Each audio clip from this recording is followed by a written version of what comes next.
Chapter 18 जिसकी exercise 18D अपन discuss कर रहे थे। क्वेश्चन नंबर 4 डिस्कस कर लिया था। इस वीडियो में डिस्कस करते हैं क्वेश्चन नंबर 5 के बारे में। तो देखिए क्वेश्चन नंबर 5 में आपको गिवन है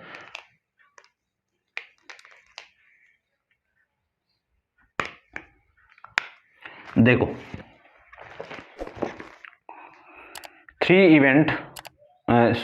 the events A and B are such that P of A equal to 2/5, P of B equal to 1/6 and P of A union B equal to 13/30 show that A and B are neither mutually exclusive event और nor independent। यानी आपको क्या prove करना है, A और B आपके क्या नहीं है, म्यूचुअली एक्सक्लूसिव नहीं है और इंडिपेंडेंट नहीं है। तो सबसे पहले तो ए इंटरसेक्शन बी की वैल्यू फाइंड आउट करते हैं।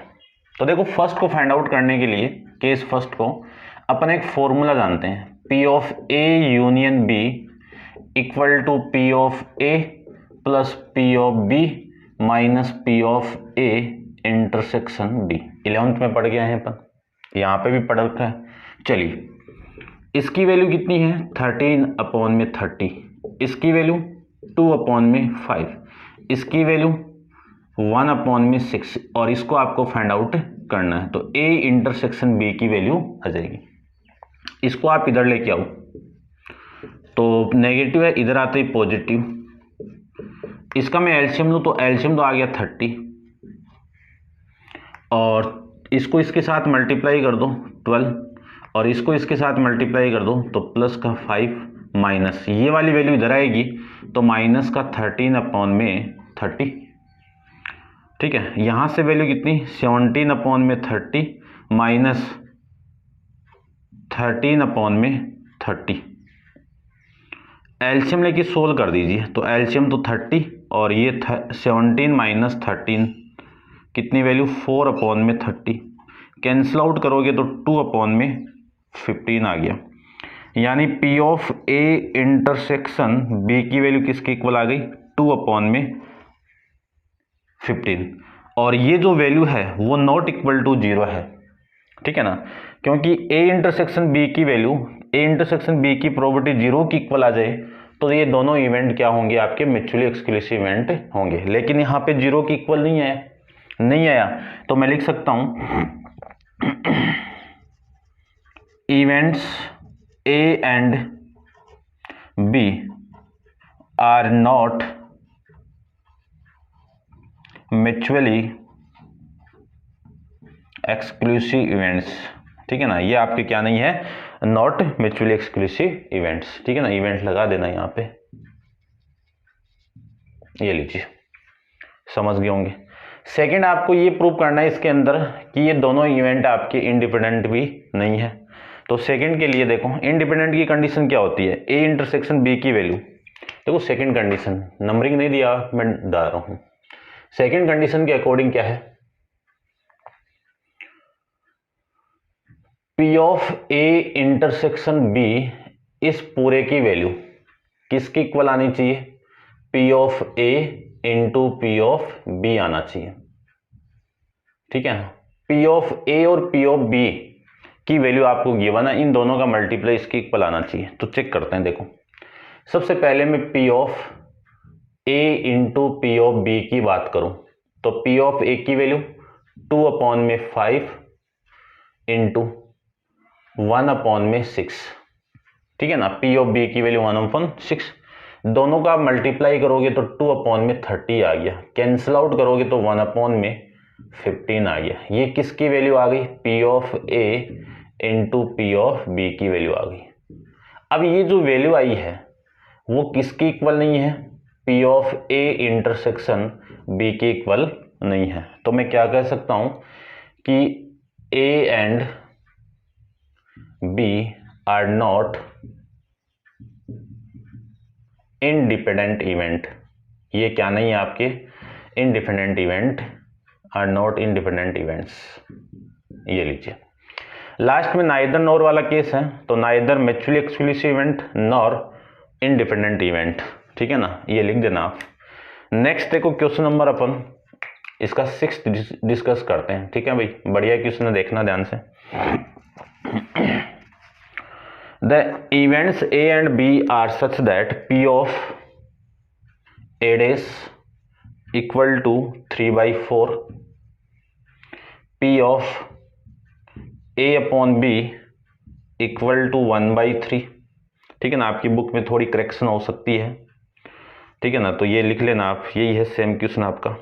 P of A union B equal to 2/3 where A dash denote the event A does not occur, यानी ए डेज के आपका एक इवेंट ए है और वो नहीं होने की प्रोबेबिलिटी है, नहीं होने की प्रोबेबिलिटी है तो होने की प्रोबेबिलिटी पी ऑफ ए होगी। 1 में से इसको माइनस करोगे तो 1/4 आ जाएगा, ये तो मैंने निकाल दिया यहीं पे। फिर बोला हुआ कि फाइंड, आपको क्या क्या फाइंड आउट करना है। फर्स्ट के अंदर आपको फाइंड आउट करना है पी ऑफ ए, सेकंड के अंदर आपको फाइंड आउट करना है P of A intersection B, और इसका जो थर्ड है वो फाइंड आउट करना है पी ऑफ बी, और इसका जो फोर्थ है वो फाइंड आउट करना है पी ऑफ ए अपॉन में बी डेज, ये फाइंड आउट करना है। Where B denotes the event B does not occur, यानी बी डेज किसको रिप्रेजेंट कर रहे हैं कि आपका जो बी नॉट है वो नॉट अकर है। Determine the whether A and B are independent, आपको डिटरमाइन कर बताना है कि ए और बी आपके इंडिपेंडेंट इवेंट है क्या। चलिए सारी कंडीशन दे दी, सबसे पहले तो ये निकल गई होगी फर्स्ट, तो चलिए फर्स्ट वैल्यू तो आपकी निकल गई, आपका जो फर्स्ट है ना पी ऑफ ए की वैल्यू तो आ गई अपने पास में 1/4, ठीक है। अब मैं इस वैल्यू को फाइंड आउट करूंगा, आ जाएगी क्या? देखो इन दोनों में से कौन सी वैल्यू निकालें अपन यूज करते हैं। मेरे पास में ये फॉर्मेट है, क्या फॉर्मेट है, पी ऑफ ए अपॉन में बी। इसमें मैं कंडीशनल प्रोबेबिलिटी में कंडीशनल का यूज करूं तो यही तो आएगा ना, अपॉन में पी ऑफ बी आएगा। क्रॉस मल्टीप्लाई आप कर दोगे तो P of A intersection B की value P of B into P of A upon में बी आ जाएगा ना, बस। तो इसका यूज करूंगा मैं, तो ये निकालता हूं सबसे पहले, ठीक है। फिर इसमें वैल्यू पुट करके ये आपकी इक्वेशन नंबर फर्स्ट हो गई। तो इसका मैं थर्ड पार्ट पहले निकाल रहा हूं। देखो अपने पास में एक फॉर्मूला है ए यूनियन बी, क्यों, इसकी वैल्यू गिवन है तो इसी का फॉर्मूला मैं अप्लाई कर रहा हूं। तो P of A plus P of B plus minus P of A intersection B, इसको मैं लिख सकता हूं P of A union B, same का same, P of A plus P of B minus इसकी वैल्यू ये रही इक्वेशन नंबर फर्स्ट से, तो P of B into P of A upon में। ये क्यों यूज किया, क्योंकि इसकी वैल्यू आपको गिवन है, उस वजह से यहां से मैं वैल्यू पुट कर रहा हूं। इसकी वैल्यू कितनी है 2/3 सॉरी, और इसकी वैल्यू कितनी है 1/4 प्लस इसकी वैल्यू नहीं है अपने पास में पी ऑफ बी माइनस इसकी वैल्यू कितनी है 1/3 और पी ऑफ बी, ये इधर आएगा तो 2/3 माइनस 1/4 इक्वल टू, यहां से और यहां से कॉमन कितना आ रहा है P of B, remaining value 1 minus 1/3। LCM लेके इसको मैं सोल्व करूं तो एलसीएम तो 12 हो गया और ये 8 माइनस 3 आ जाएगा equal to P of B, और इसको आप सोल्व करोगे तो ये वैल्यू आ गई 2/, एलसीएम लेके सोल्व कर देना आप, 2/3 आ जाएगी। तो वैल्यू आ जाएगी अपने पास में ये 5/12। इसको आप क्रॉस मल्टीप्लाई करोगे तो 3 इधर और 2 इधर इक्वल टू कितना पी ऑफ बी, इससे इसको कैंसिल आउट करो कितना 4, ठीक है। तो पी ऑफ बी की वैल्यू आ जाएगी अपने पास में कितना आ गया भाई 5/8, ये लो, ये थर्ड में वैल्यू आ गई। इस थर्ड को मैं यहां पे पुट कर दूं ना तो सेकंड की वैल्यू आ जाएगी। तो सेकंड देखो, अब अपने पास में इक्वेशन है ए इंटरसेक्शन बी की, ठीक है ना, इक्वेशन नंबर फर्स्ट। तो P of B into P of A upon में बी, इसकी वैल्यू कितनी है 5 अपॉन में 8 और इसकी वैल्यू कितनी है 1/3, ठीक है।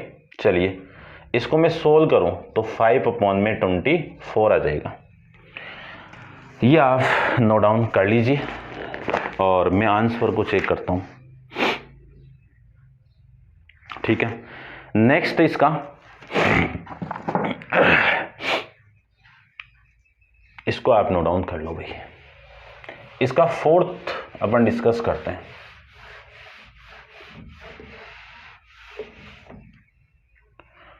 देखो पी ऑफ बी की वैल्यू ये है अपने पास में, तो पी ऑफ बी नॉट की वैल्यू क्या आएगी 1 में से इसको माइनस कर दो, कितना आया 3 अपॉन में 5 आया। इसका यूज करूंगा मैं अभी, क्योंकि देखो ये बी डेस है। तो अपने पास में फॉर्मूला फोर्थ के अंदर क्या आएगा, पी ऑफ ए अपॉन में B dash equal to P of A intersection B dash upon में पी ऑफ बी डेस, ये आएगा ना। अब ए इंटरसेक्शन बी डेस को मैं क्या लिख सकता हूं, ठीक है ना। देखो यहां पे वैसे तो फॉर्मूला बताया हुआ है आपको, ये आपका इवेंट ए है और ये इवेंट आपका बी है। ए और ये बी डेस, इन दोनों का इंटरसेक्शन चाहिए मुझे। तो ये किसकी वैल्यू है, देखो इसका इंटरसेक्शन और इसके बाहर वाला इंटरसेक्शन, तो ये पोर्शन आ जाएगा अपने पास में। ये किसकी वैल्यू आपकी ओनली ए की, तो पी ऑफ ओनली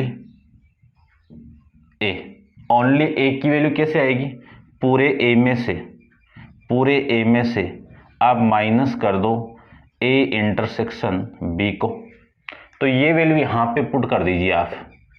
तो P of A minus P of A intersection B upon में पी ऑफ बी डेस, ये लीजिए, ठीक है ना। ये लिखवाया हुआ है आपको, फिर भी मैंने यहाँ बता दिया आपको, देख लेना।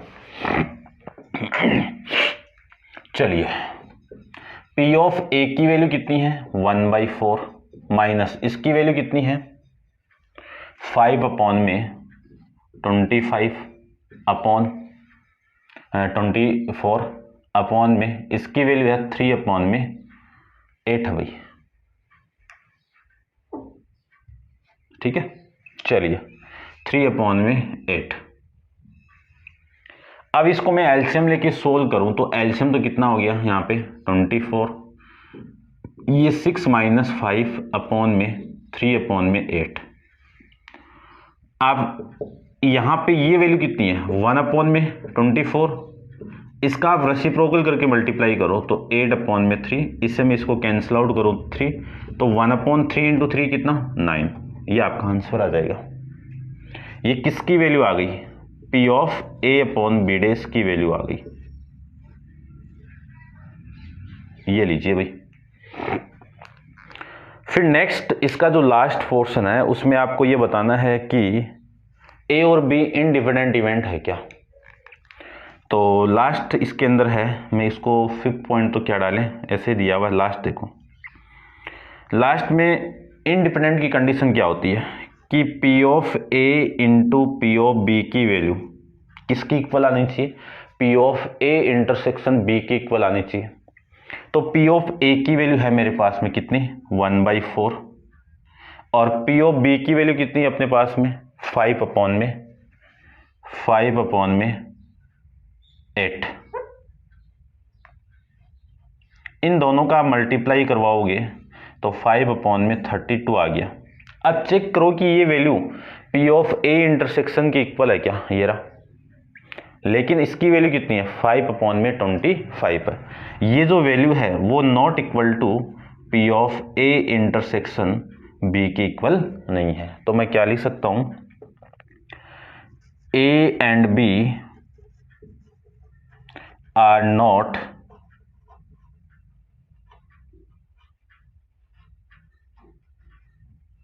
Independent events are not independent events, ये आपको बताना था इसमें। ठीक है, नेक्स्ट देखते हैं क्वेश्चन नंबर 7 को। तो आप वीडियो को पॉज कर लीजिए और इसको नोट डाउन कर लीजिए कंप्लीट। देखते हैं अपन इसका 7th क्वेश्चन।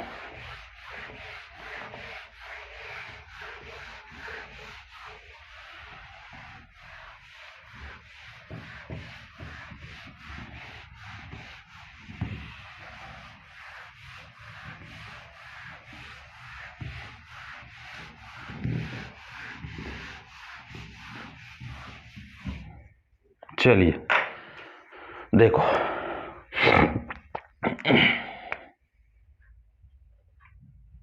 सेवंथ क्वेश्चन की मैं बात करूं तो सेवंथ में क्या गिवन है, सेवंथ तो सेम आया हुआ है पहले भी। क्या दिया हुआ, ए बैग कंटेन 4 वाइट बॉल। एक बैग आपको गिवन है, ये बैग लीजिए, इसके अंदर आपकी 4 तो वाइट बॉल है, ये 4 तो वाइट बॉल, 7 ब्लैक बॉल और 5 रेड बॉल। ठीक है, 3 ball are drawn one after other. ठीक है ना, एक के बाद एक बॉल को आपको ड्रॉन करनी है विदाउट रिप्लेसमेंट, और वो आपका वापस नहीं रखनी है। तो पी किसकी फाइंड आउट करनी है, देखो 3 बॉल तो ड्रॉन करनी है। That ball drawn are white black and red. तो मैं लिख देता हूं, देखो क्या लिखें इसको, 3 ड्रॉन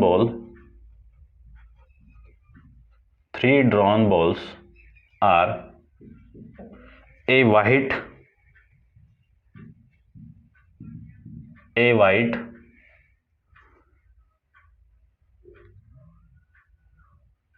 black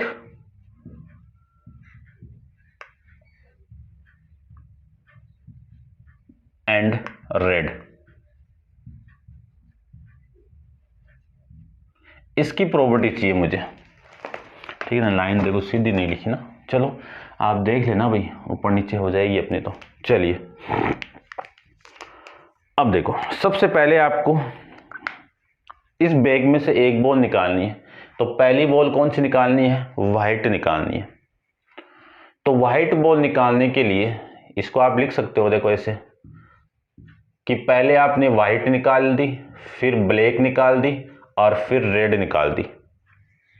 यहां से मैं क्या लिख सकता हूं कि इस W वाइट बॉल कितनी है वहां पे 4, इस बैग में टोटल बॉल कितनी है 16, तो 4/16 इंटू, अब ब्लैक निकालो। जो व्हाइट बॉल आपने निकाली उसको वापस नहीं डालनी है, तो इसमें से एक माइनस हो जाएगी ना, कितनी बॉल बची 15। ब्लैक बॉल कितनी है 7, तो 7/15। अब 7 में एक बॉल निकल गई, तो 15 में से एक बॉल और निकल गई, बची कितनी 14 में से आपको रेड बॉल निकालनी है। तो रेड आपके फेवर में कितनी है 5, तो 5/14 ये लीजिए। अब देखो, इस 7 से ये कैंसिल आउट 2, इस 4 से ये कैंसिल आउट 4 और इससे ये कैंसिल आउट 3, तो वैल्यू आ गई 1/24। ये आपका आंसर आ जाएगा भाई। ठीक है, नेक्स्ट देखते हैं क्वेश्चन नंबर इसका जो 8th है उसके बारे में। तो क्वेश्चन नंबर 8 में आपको क्या गिवन है, देयर आर 3 अर्न, यानी 3 आपके बर्तन दिए हुए हैं। ऐसे मैं ले लेता हूं, एक तो ये हो गया, एक ये हो गया और एक ये हो गया। डब्बे के फॉर्म में ले सकते हो, कोई दिक्कत नहीं है। ये 3 अर्न है, ए बी और ये सी। ठीक है, and A contain 4 white ball, यहां पे 4 वाइट बॉल है, 5 ब्लू बॉल है। तो ब्लू को मैं बी से रिप्रेजेंट कर देता हूं। ठीक है ना, 4 white ball 5 black ball, and B contain the 4 white ball 3 blue ball. तो 4 तो है आपकी वाइट बॉल और 3 क्या आपकी blue ball, and C contain 3 white ball, तो 3 तो आपकी वाइट बॉल है और 6 आपकी ब्लू बॉल है। One ball is drawn from each of and, आपको हर एंड के अंदर से एक बॉल को ड्रॉन करनी है, तो 3 बॉल ड्रॉन हो गई। What is the probability that, तो ये लिख देता हूं मैं, जो प्रोबेबिलिटी आपको फाइंड आउट करनी है ना वो देखो आप, तो ठीक है भाई, पी ऑफ, देखो लिख देता हूं मैं पूरा।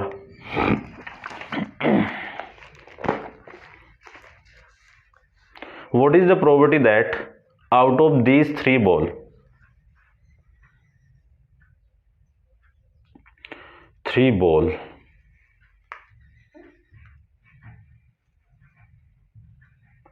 ठीक है ना, 3 बॉल,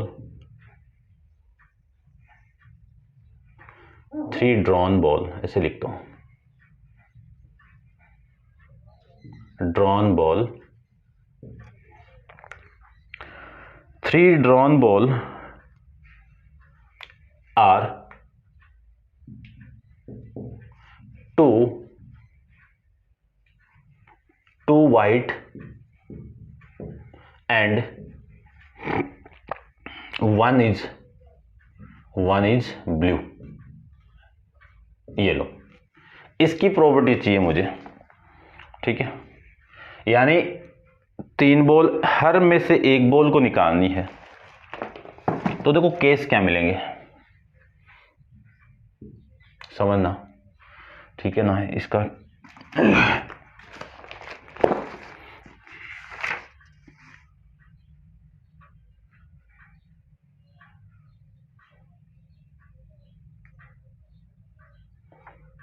देखो क्या गिवन आपको, देर आर 3 एंड है, आपको 3 ball, 1 ball is drawn from each and, तो एक बॉल आपको हर एंड में से ड्रॉन करनी है। तो आपकी जो 2 तो क्या है, आपकी वाइट बॉल है, तो W और B, बस ये केस अपने पास में, इसी के बेसिस से लेना आपको। तो पहला केस हो गया, पहला केस क्या है, फर्स्ट एंड में से A में से वाइट बॉल आ रही है, B में से भी वाइट बॉल आ रही है, और C में से B बॉल आ रही है। ये दूरी थोड़ी इसी सीक्वेंस से आए, ऐसे भी तो आ सकती है, फर्स्ट A में से वाइट आ सकती है, B में से ब्लू आ सकती है, और C में से भी वाइट आ सकती है, या फिर ये केस भी तो मिल सकते हैं, पहले ब्लू आ सकती है, फिर वाइट आ सकती है, फिर वाइट आ सकती है। ये 3 पॉसिबल कंडीशन मिलेगी। अब इन तीनों की प्रॉपर्टी में फाइंड आउट कर रहा हूं, देखना ध्यान से। फर्स्ट A में से वाइट बॉल आने की प्रॉपर्टी कितनी है, आपके फेवर में 4, टोटल कितने हैं 9, ठीक है। अब इसमें से निकलेगी, क्योंकि अगले ने बोल दिया 3 बॉल आपको ड्रॉन करनी है, एक बॉल इसमें से, एक बॉल इसमें से, और एक बॉल इसमें से। अब इस W को निकालो, वाइट बॉल यहां से कितनी है भाई, 4/7। अब ब्लू को यहां से निकालो, तो 6/9। पहला केस तो ये हो गया। यहां से व्हाइट बॉल निकालो, फर्स्ट में से व्हाइट बॉल, तो 4/9। यहां से ब्लू बॉल निकालो 3/7, और यहां से व्हाइट बॉल निकालो 3/9। अब इस केस में देखो, ए में से व्हाइट बॉल निकालो, सॉरी ब्लू बॉल निकालो, तो 5/9। यहां से व्हाइट बॉल को निकालो 4/7, और यहां से आप व्हाइट बॉल को निकालो 3/9, ठीक है। ये आपकी वैल्यू आ जाएगी, ठीक है भाई। अब देखो यहां से कॉमन कुछ आ रहा है क्या, 4/9 सब में से आ रहा है, 4/9 तो सब में से आ रहा है। ये यहां पे है, ये यहां पे है, और ये यहां पे है, और कुछ नहीं आ रहा है, और कुछ नहीं आ रहा। तो अंदर वैल्यू देखो, 4/7 इंटू 6/9 प्लस 3/7 इंटू 3/9, 5/9 इंटू 3/7।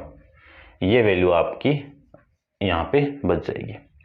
तो कितनी वैल्यू आ गई, 4/9 इंटू ये कितना 24/63 प्लस 9/63, और ये 15/63।